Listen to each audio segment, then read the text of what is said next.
Dear student, my name is Sijad Ali Shah.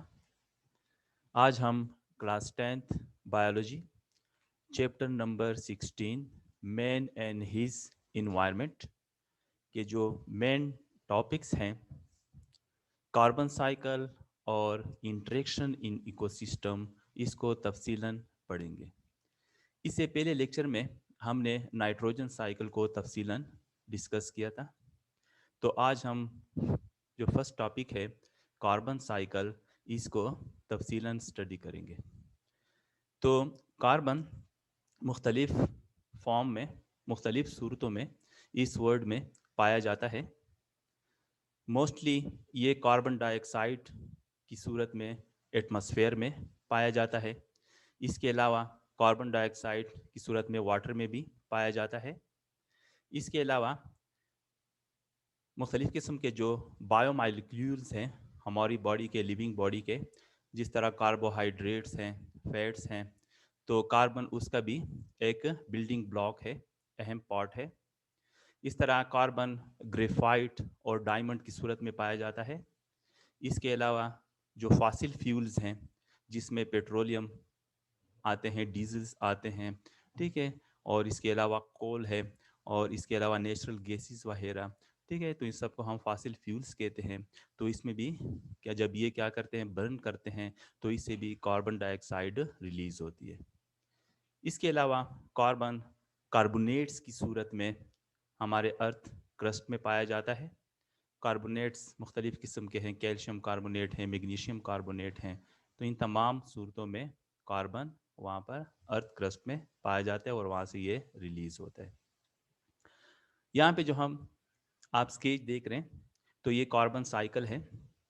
तो dear student, first of all carbon dioxide जो है atmosphere से, वो प्लांट्स में एब्जॉर्ब होता है ड्यूरिंग फोटोसिंथेसिस। मतलब है ऑर्गेनिज्म बाकी डायरेक्टली कार्बन डाइऑक्साइड को हासिल नहीं कर सकते। तो फर्स्ट ऑफ ऑल ऑर्गेनिज्म में, प्लांट्स जो हैं, उसमें carbon dioxide process of photosynthesis ज़रिए इंटर होता है। फोटोसिंथेसिस प्रोसेस, इसको आप पहले चैप्टर में तफसीलन पढ़ चुके हैं।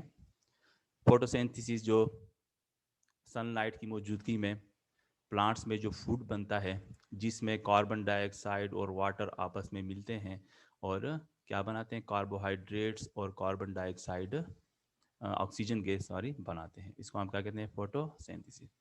तो इस फोटोसिंथेसिस प्रोसेस में, ठीक है, तो जितने भी लैंड प्लांट्स हैं उसमें जब प्रोसेस ऑफ फोटोसिंथेसिस होता है, तो कार्बन डाइऑक्साइड जो होती है वहाँ पर प्लांट्स में इंटर हो जाती है। इसके बाद इन प्लांट्स को जब क्या करते हैं, एनिमल्स यूज़ करते हैं, ठीक है, तो प्लांट्स में जो कार्बन होता है मुख्तलिफ़ सूरतों में, ठीक है, वो कार्बन जो है एनिमल्स की बॉडी में मुंतकिल हो जाता है।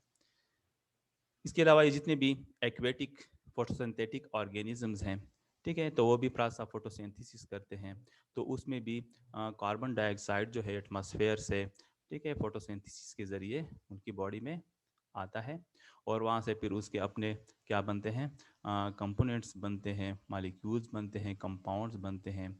और उसके बाद जब दूसरे एक्वेटिक एनिमल्स उन एक्वेटिक ऑर्गेनिजम्स को क्या करते हैं, इस्तेमाल करते हैं, तो उसके बाद ये जो कार्बन होती है उनकी बॉडी में आ जाती है और इस तरह उनके बॉडी के फिर अपने जो क्या है बायोमालिक्यूल्स हैं या क्या है कंपाउंड्स हैं, वो फिर बन जाते हैं। यहाँ पर आप देख रहे हैं कि दोनों किस्म के जो एनिमल्स, वो लैंड पे हैं, टेरिस्ट्रियल इन्वायरमेंट में है या एक्वेटिक इन्वायरमेंट में, वो जब रिस्पायर करते हैं, प्रोसेस ऑफ रिस्पायरेशन करते हैं, तो कार्बन डाइऑक्साइड फिर उसकी बॉडी से रिलीज हो जाती है, इन्वायरमेंट में आ जाती है।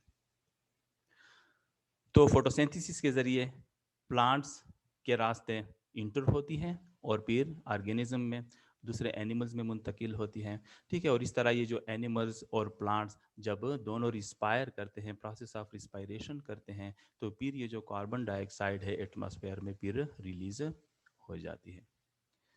फिर आप देख रहे हैं कि प्लांट्स और एनिमल्स, इनकी जब डेथ होती है, तो डेथ के बाद क्या होती है, इससे फिर फॉसिल फ्यूल्स बनते हैं, ठीक है। फॉसिल फ्यूल्स जो हम डिस्कस कर चुके हैं कि ये जो क्या है, पेट्रोल है, डीजल है, गैसेस हैं, ठीक है, नेचुरल गैसेस, ठीक है, कोयला वगैरह, ये इससे बन जाते हैं फॉसिल फ्यूल्स। इन फॉसिल फ्यूल्स को जब हम फिर क्या करते हैं, जलाते हैं, बर्न करते हैं, यूज़ करते हैं, तो ये जो कार्बन डाइऑक्साइड होती है ये फिर वहाँ से रिलीज हो जाती है। तो इस तरह ये जो कार्बन है एटमॉस्फेयर और ऑर्गेनिज्म के दरमियान सर्कुलेट करता है। इसको हम क्या कहते हैं, कार्बन साइकिल। तो ये भी बायोजियोकेमिकल साइकिल का एक पार्ट है, ठीक है, कार्बन साइकिल, जिसमें हमने पहले नाइट्रोजन साइकिल पढ़ा था। तो इस तरह कार्बन भी जो है वो क्या करता है, ऑर्गेनिजम्स और इन्वायरमेंट के दरमियान सर्कुलेट करता है।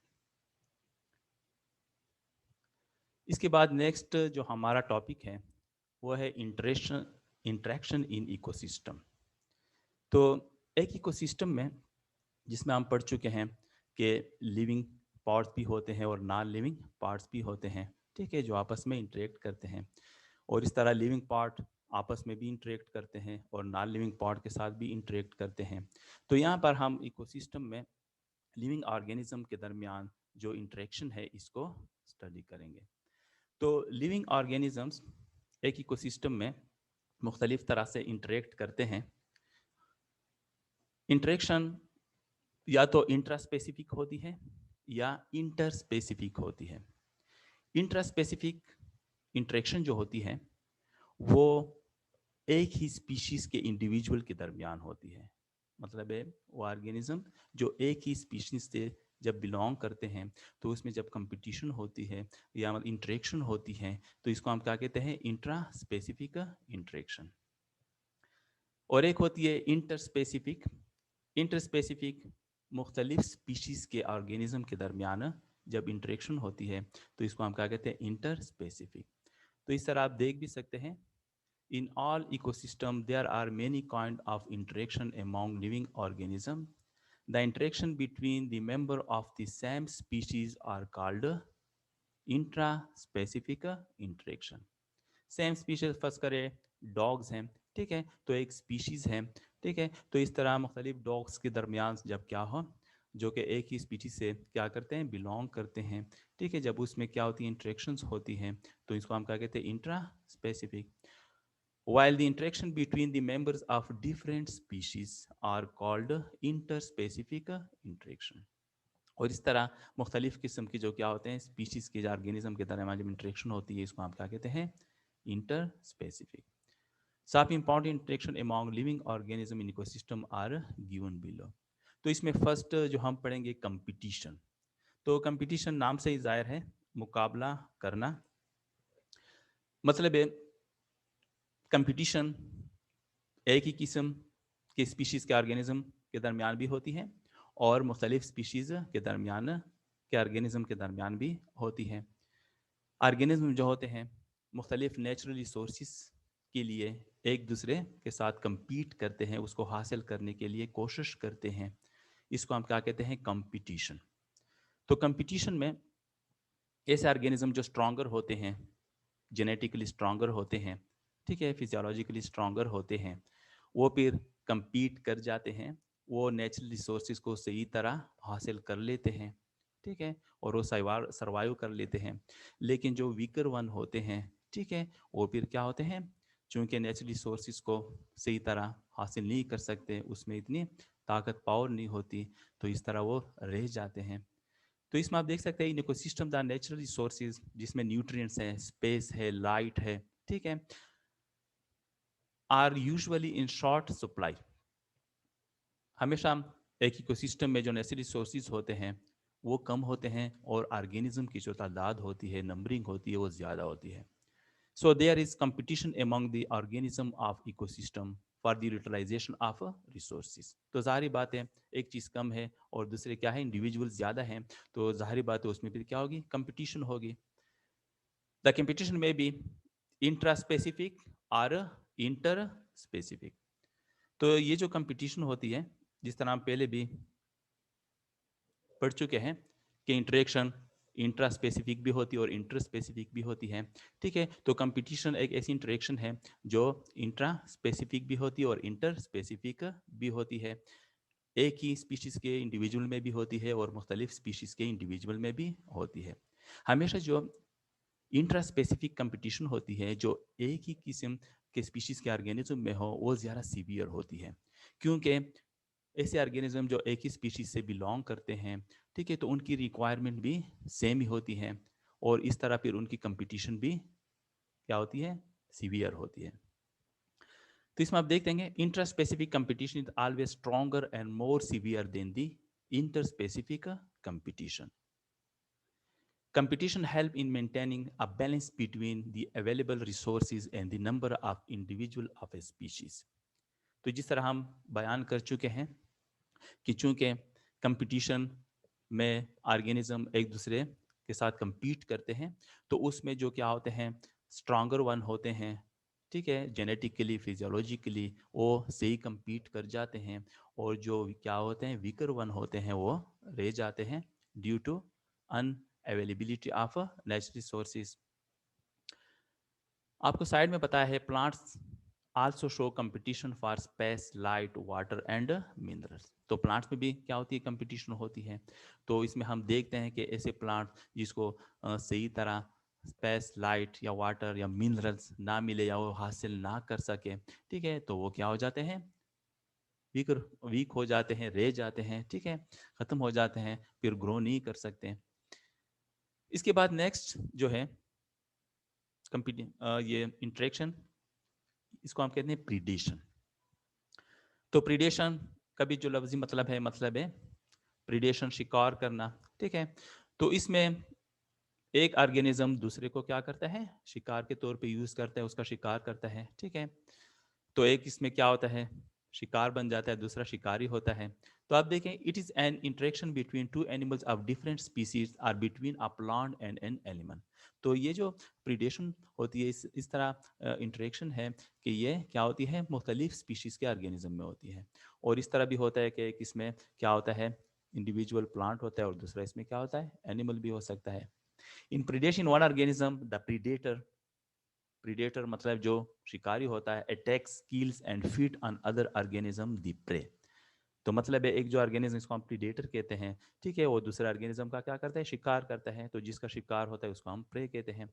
सम example of predation are given below.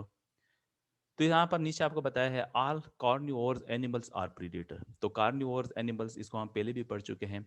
ऐसे तमाम एनिमल्स जो गोश्त का दूसरे एनिमल्स को फूड के तौर पर यूज़ करें, तो इसको हम क्या कहते हैं, कार्निवोर्स कहते हैं।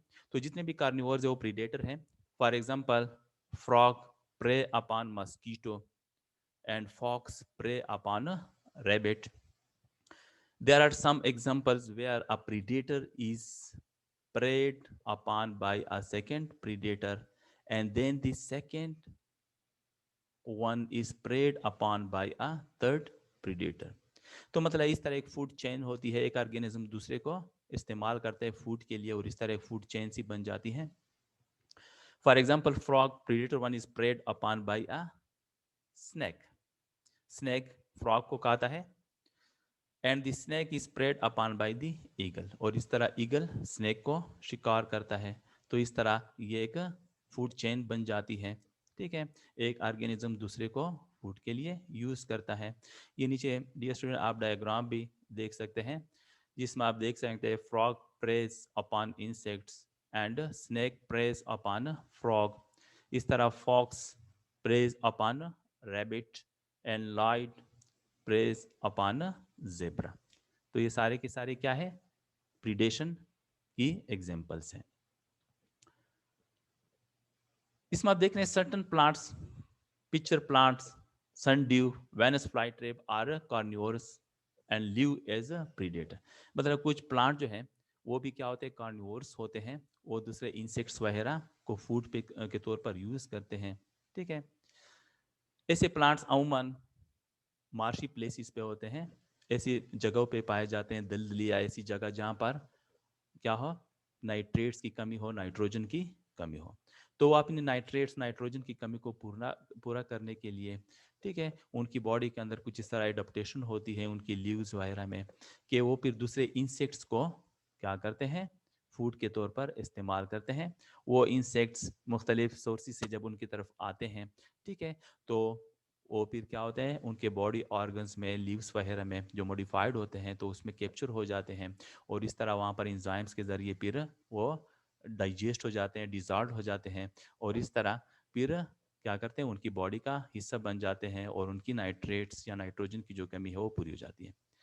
सच plants live in area where minerals and other nutrients are lacking, मतलब ऐसे इलाकों पे होते हैं, ऐसी जगहों पे होते हैं जहाँ पर मिनरल्स की कमी होती है, और या उमनती है जो मार्शी प्लेसेस होते हैं, दलदली जहाँ पर क्या होते हैं, इलाके होते हैं।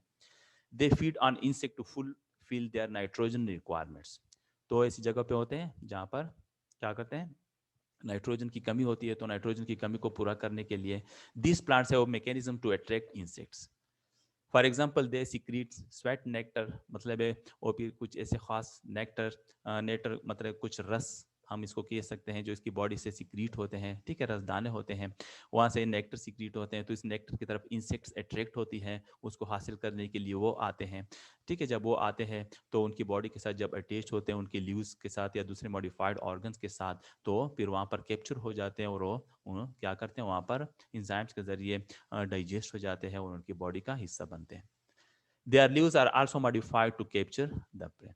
तो यहाँ पर आपको ये नीचे डायग्राम बताई है जिसमें क्या है, पिक्चर प्लांट है। पिक्चर प्लांट इसकी जो लीव्स होती है बिल्कुल घड़े की तरह मॉडिफाइड होती है, ये ऊपर आप इसमें ढकना भी देख रहे हैं, ठीक है, लीड होती है। तो जो ही इंसेक्ट्स आता है यहाँ पे तो फौरन ये लीड बंद हो जाती है, और इस तरह ये क्या हो जाते हैं, वो इंसेक्ट प्रे हो जाते हैं। इस तरह ये सन ड्यू में भी आप देख रहे हैं, ठीक है, यहाँ पर ये जो इसमें आप हेयर लाइक स्ट्रक्चर देख रहे हैं, ठीक है, तो इसके साथ इंसेक्ट जो है टेस्ट होती है, इसको ये कैप्चर कर लेते हैं। और इस तरह वेनस फ्लाई ट्रैप में भी आप देख सकते हैं, ठीक है, इसके जो ल्यूज होते हैं दो लोब्स की सूरत में होते हैं, और जो ही यहाँ पर इंसेक्ट अटैच होते हैं दोनों लोब्स बंद हो जाते हैं, और इस तरह वो उनको डाइजेस्ट कर लेते हैं और अपनी बॉडी का हिस्सा बनाते हैं। नीचे आप देख रहे हैं predation keep the prey population under check, मतलब है प्रीडेशन जो होती है, प्रे पॉपुलेशन जो होती है उसको चेक कंडीशन में रखती है। इस तरह अगर वो उसका शिकार करते हैं तो उसकी नंबरिंग उससे कम हो जाती है। So as to maintain in ecological balance human benefit from this interaction in biological control of weeds. अब ह्यूमन भी इसी इंटरेक्शन को, प्रीडेशन को यूज़ कर रहा है। ये जो मुख्तलिफ किस्म के क्या होते हैं, इंसेक्ट्स होते हैं, ठीक है, हार्मफुल इंसेक्ट जो हमारे प्लांट को क्या करते हैं, नुकसान पहुंचाते हैं, ठीक है। तो उसके लिए वहाँ पर उस इन्वायरमेंट में वो ऐसे उसको रिप्रोड्यूस करवाते हैं, ऐसे एनिमल्स को, ऐसे ऑर्गेनिज्म को, जो फिर क्या करते हैं वहाँ पर उस जो इंसेक्ट्स होते हैं हार्मफुल, ये फिर उसको प्रे करके उसको ख़त्म करते हैं। Human benefit from this interaction biological control of weeds and pets paste, ये जितने भी क्या होते हैं हार्मफुल इंसेक्ट्स होते हैं जो हमारे वीड्स को, प्लांट्स को नुकसान पहुंचाते हैं। In order to control pest in an area their predators are released here, तो वहाँ पर वो प्रीडेटर छोड़े जाते हैं। इसके बाद नीचे आप देख रहे हैं सिम्बायोसिस। तो सिम्बायोसिस एक ऐसी इंटरेक्शन है मुख्तलिफ स्पीशीज़ के इंडिविजुअल के दरमियान, जिसमें जो दोनों इंडिविजुअल होते हैं, ऑर्गेनिज्म होते हैं, एक साथ रहते हैं शॉर्ट टाइम के लिए, ये लॉन्ग टाइम के लिए, और मुख्तलिफ तरह से एक दूसरे को क्या करते हैं, इंटरेक्ट करते हैं। तो ये भी 3 किस्म की है। इसमें फर्स्ट ऑफ ऑल है पैरासिटिज्म, ठीक है। पैरासिटिज्म जिसमें क्या होता है, पैरासाइट जो होते हैं लिविंग बॉडी के अंदर वो वहाँ पर रहते हैं। पैरासाइट जितने भी हार्मफुल माइक्रो ऑर्गेनिजम्स हैं या ऑर्गेनिजम्स हैं, ठीक है, जो बॉडी के अंदर या बाहर रह के क्या करते हैं, एक तो बॉडी से फूड लेते हैं और दूसरा बॉडी को क्या करते हैं, नुकसान पहुँचाते हैं, उसमें बीमारियाँ फैलाते हैं। इसको हम क्या कहते हैं, parasitism. So it is a type of symbiosis between member of different species in which smaller partner parasite derive food and shelter from the body of a larger partner host and in turn harm them। तो उसमें जो क्या होता है, parasite होता है host की body के अंदर या बाहर रहता है, और वहाँ से एक तो फूड लेता है, शेल्टर लेता है, और दूसरा क्या करता है, उस होस्ट को नुकसान पहुँचाता है, उसमें बीमारियाँ फैलाता है। ये साइड में आप देख रहे हैं, host can survive without parasite but parasite can not survive without host. मतलब होस्ट जो है वो पैरासाइट के बाहर जिंदा रह सकता है, क्योंकि पैरासाइट तो उसको नुकसान ही पहुंचाता है, तो अगर वो ना ही हो तो अच्छा है। लेकिन जो क्या होता है, पैरासाइट होता है वो होस्ट के बाहर जिंदा नहीं रह सकता, क्योंकि होस्ट है वो शेल्टर और फूड वगैरह लेता है। अब पैरासिटिज्म भी बाद दफ़ा टेम्परेरी होती है, बाद दफ़ा परमानेंट होती है। In temporary parasitism the parasite spend most of the life cycle independent free living organism. Only a part of its life cycle is spent as parasite. तो टेम्परेरी पैरासिटिज्म में क्या होता है कि जो पैरासाइट होता है कुछ टाइम के लिए होस्ट के अंदर होता है, बाकी वो लाइफ बाहर ही गुजारता है। जिस तरह लीचीज हो गए, जोंक हो गए, बेड बग, ये कटमल हो गए, मस्कीटो हो गए, ठीक है, और common temporary parasite of human. In permanent parasitism the parasite spend their whole life cycle as parasitism. और परमानेंट में फिर क्या होता है, पैरासाइट थ्रू आउट बॉडी में रहता है। Many disease causing bacteria and all virus are permanent parasite. जिस तरह मुख्तलिफ किस्म की जो बैक्टीरिया है, वायरसेस है, जो हमारी बॉडी में होते हैं और फिर बीमारियां फैलाते हैं मुख्तलिफ तरह से, और लॉन्ग टर्म के लिए फिर वो होते हैं। इसके अलावा पैरासाइट जो है वो बॉडी से बाहर भी होते हैं और बॉडी के अंदर भी होते हैं। जो बॉडी के बाहर होते हैं, बॉडी के बाहर रहते हैं, उसको हम एक्टोपैरासाइट कहते हैं। और जो बॉडी के अंदर होते हैं उसको हम एंडोपैरासाइट्स कहते हैं। तो पैरासाइट में भी classified as ectoparasite. Ecto means बाहर, एंड एंडोपैरासाइट अंदर वाले जो होते हैं। Ectoparasite lie outside on the surface of the host body and get food from there. तो एक्टोपैरासाइट जो होते हैं बॉडी से बाहर होते हैं होस्ट के, और वहाँ से फूड वगैरह लेते हैं, जिसमें क्या है, मस्कीटो हैं, लीचीज हैं, ठीक है, जोंक है, लाइस, जुए वगैरह are example of ectoparasite. Endoparasite live inside the body of host and get food and shelter. Endoparasite body के अंदर ही होते हैं, जिसमें बैक्टीरिया है, वायरस है, टेप वॉर्म है, ठीक है, ये प्लेटी हेलमेंथ से इसका ताल्लुक है, फाइलम से। एस्केरिस हैं, जिसको हम पेट के कीड़े भी कहते हैं, ठीक है, एंटोमीबा है, ठीक है, और प्लाज्मोडियम जिससे मलेरिया होता है, etcetera are the example of endoparasite. Some plants, कुछ प्लांट्स भी पैरासिटिक होते हैं, जिसमें क्या है, cuscuta plants also called dodder are parasite on other plants. Cuscuta yellow colour का होता है, बिल्कुल थ्रेड होते हैं इसके, ठीक है, और ये प्लांट्स में इस तरह फैलता जाता है, और वहाँ से फिर प्लांट से क्या करते हैं, फूड वगैरह क्या उसके साथ चिमटा रहता है, और वहाँ से फूड वगैरह वो लेता है, और इसकी वजह से जो प्लांट होता है, होस्ट प्लांट, उसको फिर नुकसान पहुँचता है, ठीक है। और ये जो पैरासाइट कस्कूटा प्लांट है ये सर्वाइव करता है। तो parasitic plant grow specially type of roots haustoria in the host body, मतलब इसके जो क्या होते हैं, थ्रेड्स होते हैं, वो यहाँ पर होस्ट की वस्कुलर टिश्यू के साथ कनेक्ट हो जाते हैं, वहाँ पर इंटर हो जाते हैं, और वहाँ पर रेडीमेड फूड वगैरह वहाँ से सक करते हैं, और इस तरह होस्ट में फिर फूड की कमी आ जाती है, और इस तरह उसको फिर नुकसान पहुँचता है। And suck the required nutrient from the vascular tissue of host. Vascular tissue मतलब उसके जो जाइलम और फ्लोएम होते हैं, जाइलम जिसमें पानी होता है, फ्लोएम जिसमें फूड होता है, ठीक है, मुख्तलिफ किस्म के क्या है, टिश्यूज़ हैं। इसके बाद जो सेकंड है क्या है, म्यूचुअलिज्म। तो म्यूचुअलिज्म इस तरह की एक सिम्बियोटिक एसोसिएशन है, जिसमें जो दोनों इंडिविजुअल होते हैं वो दोनों एक दूसरे को फ़ायदा देते हैं और एक दूसरे से फ़ायदा लेते हैं, तो इसको हम क्या कहते हैं, mutualism. In this type of symbiotic interaction both partner of different species, मतलब दोनों पार्टनर डिफरेंट मुख्तलिफ स्पीशीज को होते हैं, get benefits and neither is harm, मतलब एक दूसरे को फायदा देते हैं और नुकसान नहीं देते। For example termites eat would, मतलब ये जो दीमक होता है ये क्या कहते हैं, लकड़ी खाता है, लेकिन ये लकड़ी को डाइजेस्ट नहीं कर सकता। तो टर्माइट का जो क्या होता है, डाइजेस्टिव सिस्टम होता है, उसमें खास किस्म का प्रोटोजोन होता है, जो एक खास किस्म का एंजाइम रिलीज करता है, जिसको हम कहते हैं सेलुलोज। तो ये जो सेलुलोज एंजाइम है, ये सेलुलोज को डाइजेस्ट करता है, और इस तरह टर्माइट्स को वुड की डाइजेशन में मदद देता है। और दूसरी तरफ ये जो प्रोटोजोन होता है, टर्माइट से एक तो फूड लेता है, ठीक है, रेडीमेड, और शेल्टर लेता है। तो इसमें termites eat food but are not able to digest it. A protozoan live in the intestine. It secretes cellulase enzyme to digest the cellulose of wood. In turn, the termites provide food and shelter to the protozoan. तो इसमें दोनों को फायदा होता है, protozoan को food मिलता है, शेल्टर मिलता है, और ये जो क्या होता है, टर्माइट्स होता है, उसको फूड जिसमें सेलुलोज होता है, जिसको डाइजेस्ट नहीं कर सकता, उसकी डाइजेशन के लिए मदद देता है। इसके बाद नेक्स्ट है nitrogen fixing bacteria. Nitrogen fixing bacteria हम नाइट्रोजन साइकिल में पढ़ चुके हैं, जो कि जिसमें अहम एक राइजोबियम है। राइजोबियम एक बैक्टीरिया है, ठीक है, नाइट्रोजन फिक्सिंग, जो कि प्लांट्स के रूट्स के साथ वहाँ पर निड्यूल्स में रहता है, ठीक है, और एटमॉस्फेरिक नाइट्रोजन को नाइट्रेट्स में कन्वर्ट करता है। तो इस तरह ये क्या करता है प्लांट्स के लिए, ये जो राइजोबियम होता है ये प्लांट्स के लिए नाइट्रेट्स बनाता है, और दूसरी तरफ ये जो राइजोबियम है, ठीक है, ये प्लांट से क्या करते हैं रेडीमेड फूड हासिल करते हैं और उसको शेल्टर मिलती है। तो इसमें आप देखते हैं नाइट्रोजन फिक्सर बैक्टीरिया जिसमें राइजोबियम है live live in the roots nodules. Nodules मतलब है इस तरह स्पेस वो रूट्स में बनाते हैं छोटे खाने जहाँ पर ये रहता है। Of leguminous plants like P है, ग्राम है, etcetera. The bacteria obtain food and shelter from the plant while in turn they fix gaseous nitrogen into nitrates for the plant which is required for their growth। ठीक है, तो इस तरह दोनों को क्या होता है फायदा होता है। इस तरह लाइकन्स भी है। लाइकन्स का डियर स्टूडेंट आप लोगों ने नाम सुना होगा। लाइकन्स जो है वो एलजी और फंजाई के दरमियान एसोसिएशन है, जिसमें एलजी फंजाई के लिए क्या करते हैं फूड बनाता है, ठीक है, और इस तरह फंजाई जो है वो भी क्या करते हैं एलजी को फिर प्रोटेक्शन देती है। तो इस तरह दोनों एक दूसरे को फायदा देते हैं और ये एसोसिएशन क्या कहलाती है लाइकन्स कहलाती है।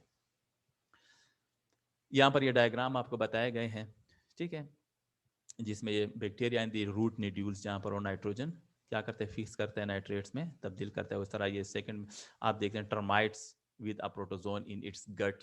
गट किसे कहते हैं? ये जो डाइजेस्टिव ट्रैक होता है या फूड की जो नली होती है इसको हम गट कहते हैं। एलिमेंट्री के नाल भी कहते हैं गट। इसके बाद है कामेंसिलिज्म। तो कामेंसिलिज्म भी सिम्बायोटिक रिलेशनशिप है।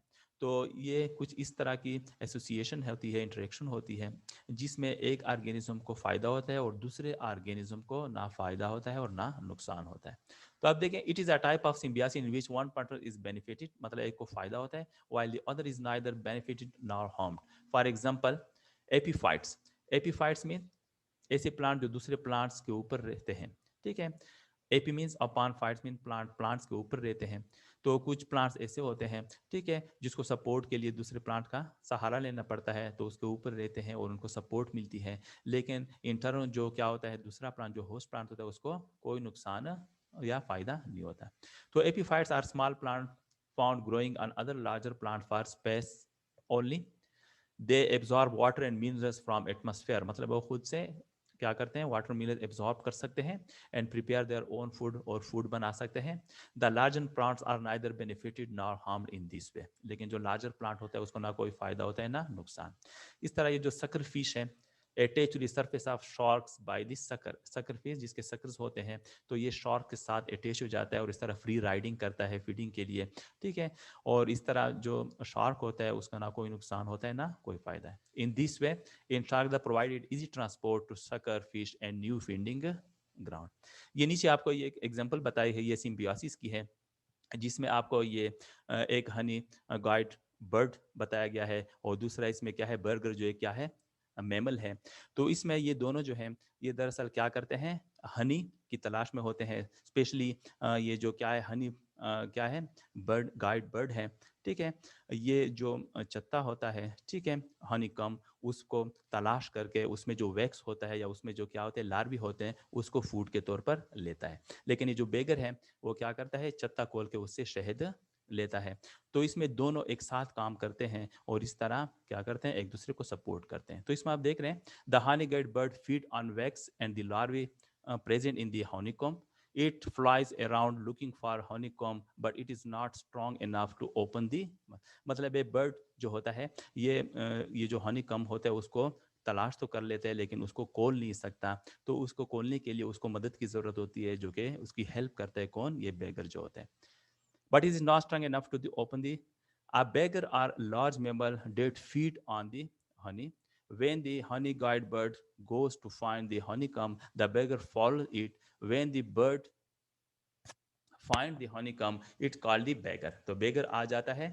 Sometime the bird has to stop and wait for the slow moving beggar, मतलब है बाज दफा ये क्या कहते हैं जो बर्ड होता है, ठीक है, ये क्या करता है ये बेगर के लिए रुक भी जाता है और वेट भी कर लेता है क्योंकि वो स्लो मूविंग होता है, ठीक है। तो दोनों जब एक साथ हनीकॉम्ब पे पहुंच जाते हैं तो वहाँ पर ये बेगर जो होता है जो चत्ता होता है इसको खोल के, ठीक है, उससे शहद लेता है और ये जो बर्ड होती है वहाँ से वैक्स और larvae as a food use करते हैं। आफ्टर रीचिंग देयर ठीक है, the badger opens the badger after hatching there the badger opens the honeycomb and both of them eat their food together. ठीक है, traditionally human have also use this bird to find honey comb. तो humans भी क्या करते हैं, इसको use करते हैं हनी की तलाश के लिए।